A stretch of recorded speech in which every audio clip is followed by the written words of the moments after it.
So my next guest has worked with older adults for over 30 years as a social worker, adult protective services worker, even a prison discharge planner, and now as the Healthy Aging Behavioral Health Liaison at BH Link. Welcome, Stephanie.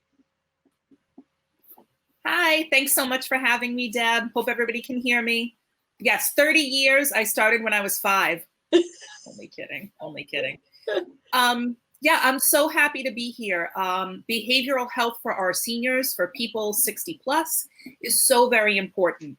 Let me give a little bit of an explanation. I have to be a little quick today. Unfortunately, I have an appointment that I have to go to after this, but BH Link is Rhode Island's only stand-up emergency service provider that is a 24/7 walk-in clinic over in East Providence on Waterman Avenue in East Providence.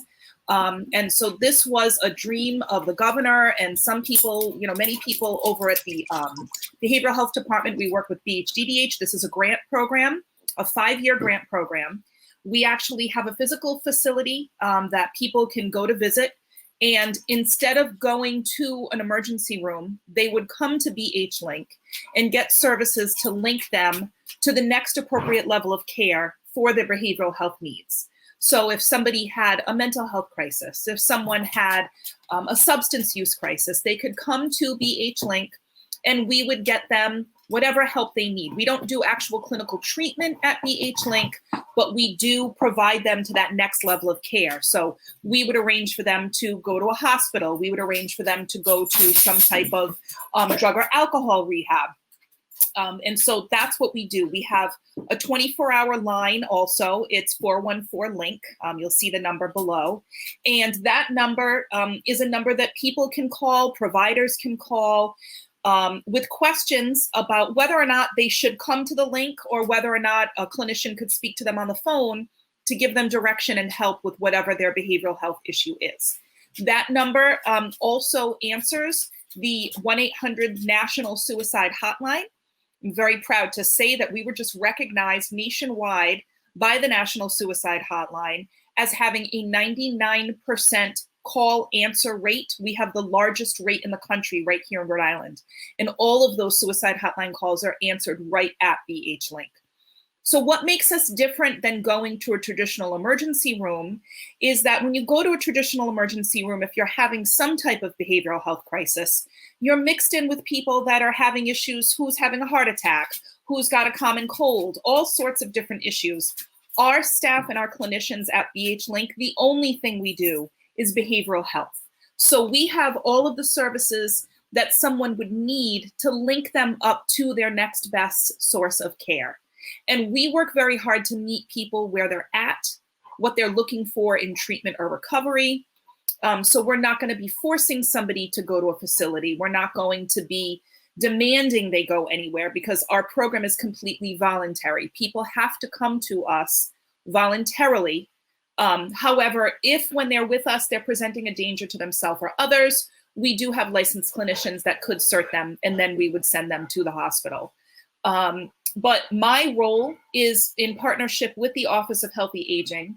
And what my role is to be working with our seniors who are 60 plus, to talk with them, to see if it's appropriate for them to come to BH Link, to the facility for their behavioral health needs, or if we need to be linking them up to other partners in the community. So I work very much with the Office of Healthy Aging, with their protective service department. I work with community action agencies and case managers that work along protective service, long-term care supports and services. I make visits into nursing homes, assisted livings, high rises, any places where seniors might congregate, live, or be. I'm working with those providers in order to explain to them what BH Link is, to talk with seniors themselves about mental health. I've had some really wonderful meetings at some high rises and some senior centers, talking really in a very simplistic, non-clinical way to seniors about what behavioral health is. And a lot of times, Deb, they don't even realize what behavioral health means. And we've had some really wonderful, meaningful discussions. So my role is twofold. It's one, to help provide our clinicians with direction on what the next best case is for someone who's 60 plus. And then it's also to work with community providers on what the best scenario would be for someone who's 60 plus and is having a behavioral health crisis. And the thing that I like to mention to people that's so important is that when we say crisis, your crisis and my crisis might look very different. My crisis might be, I'm actively suicidal and I have a plan and I want to carry that through. We can meet that need. We will help that person get the care they need.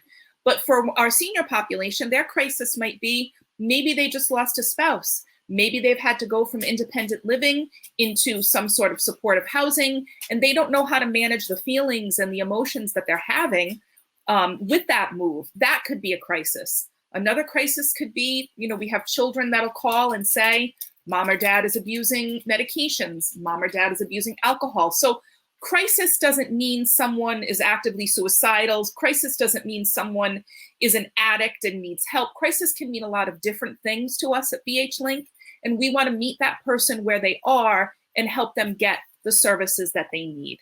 So we see people that are 18 plus. Like I said, my role is to work specifically with seniors, with people that are 60 plus. And I'm more than happy to give presentations to anybody that's looking for a presentation. I'm more than happy to meet with seniors at local senior centers. I know a lot of people aren't going out into the community. I still am available to go into the community, or much like this, I can meet with people virtually, and that can have very meaningful impact as well. So I'm really excited. My grant is a 3-year grant, and the BH Link grant is a 5-year grant through the state and through BHDDH. Our goal is to make this program a sustainable program. It's to expand. Currently, we have capacity to see about 7 people at our facility at a time in East Providence. And the goal would be to expand that facility, maybe have some other locations in the state, maybe expand where we are. But the one good thing about our program is that even though we are in East Providence, we are statewide. So we can see anybody from anywhere in the state, and we also have transportation available. We have transportation that can go anywhere from Woonsocket all the way down to Newport in the islands. And so we have our own ambulance service, and we do contract with ambulances. So we not only can bring somebody into our center, we can, if they need to go to their next place, we can get them there, or we can bring them home. So we don't ever want transportation to be a barrier. We can provide that transportation for them. But because we have the 414 link, number, that is something that we can help provide people with services over the phone as well. That is awesome, Stephanie. And I think that you answered most of the usual questions that come in, particularly in relation to, do you provide transportation? And, if somebody is having a crisis, how long are they able to remain in the BH Link facility? At BH Link, we can see people for 23 hours because we're not an overnight facility, because we're not congregate facility. We can see people for 23 hours. However, if somebody has not been placed in that 23 hours, we're not going to kick them out to the street and say, oh, we can't keep you. We're going to do what we have to do between paperwork and readmissions to make sure that that person stays safe. If we have to keep them longer than that 23 hours, we'll do that, and we'll give the state an explanation and ask for forgiveness later. We take all insurance, or we take no insurance. So insurance shouldn't be a barrier either. When people come to us, there is no copay out of their pocket for our services. We may bill their insurance, but we take everything. We take Medicare, we take Medicaid. So insurance isn't a barrier to be able to come to us. That's awesome. So you take all the insurances, you provide transportation, you keep people safe. What if somebody won't leave their house? Are you able to go visit or have someone go visit someone in their home if they're having a crisis? Yep. So we have a couple options there. We actually just have on staff now a mobile clinician. And so right now she's really sort of more in the Providence metro area, but we're working on getting her to be able to go out. If somebody were to call us, we would do what we could to get someone into someone's home to be able to triage them there. Now, granted, we're in East Providence, so if we get a phone call to go see someone in Westerly, it might take us a little while to get there. But we also work with the SOAR clinicians, Deb, which is the state opioid response team. And the SOAR clinicians, even though it was under the auspices of the opioid response, they are licensed clinicians that we actually work with all over the state. And we can sometimes give them a call at certain periods during the day, and we can send one of the SOAR clinicians out to someone's house. So we do have the ability to do that as well. We're trying to work with actually Providence Fire. Zach Kenyon is an amazing partner with us, and he's actually looking for grant money that we can actually send a mobile clinician out with their EMS teams on psych calls. So we're really excited about that prospect. So it sounds like being grant funded and, a lot of need out there, particularly, people really encountering some mental health difficulties with COVID and the social isolation and loneliness that comes with that. I would say it's probably really important that people reach out to their legislatures and really encourage budget funding for these things in the long run, and it saves us money. Right. So part of the whole reason why BH Link was created was as a cost avoidance. Okay. Come to us rather than going to an emergency room.